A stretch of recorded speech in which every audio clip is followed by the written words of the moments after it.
Well, of course, we've seen the predictable narrative pushed by some lefty journalists who are very keen to talk up Keir Starmer and the Labour Party's prospects at every available opportunity.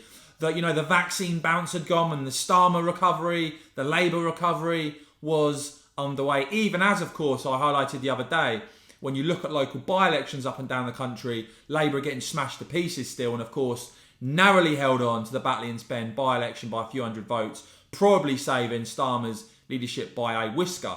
But in terms of this great Labour recovery, well, the latest YouGov poll today revealing that the Tories once again have increased their lead, now leading by 8 points, up by 2 to 41. Labour on 33, that's down 1. And you've also got there the Lib Dems on 8, the Greens on 7, they're down 2, and Reform UK on 3%.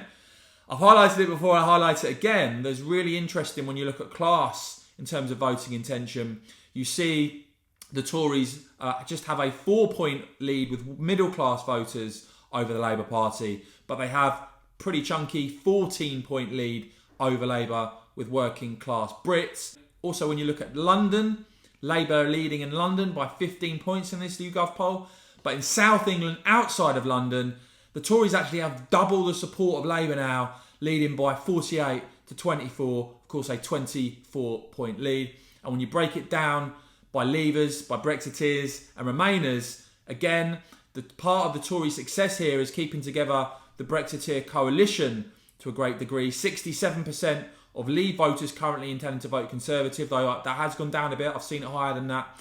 But only half, 50% of Remainers currently intending to vote Labour. So look, the narrative that you'll see spun by some people who get very excited every time there's a slight change in the polls in Labour's favour.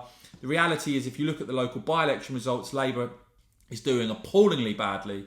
And if you look at this poll today, the Tories actually again increasing their lead over Labour. So yeah, guys, let me know where you stand on this. Who are you currently intending to vote for? If there's a general election tomorrow, who would you be voting for? Keen to hear from you. Let me know what you make of this, guys. And as ever, if you enjoyed this video, do hit subscribe and the bell so you don't miss my next video.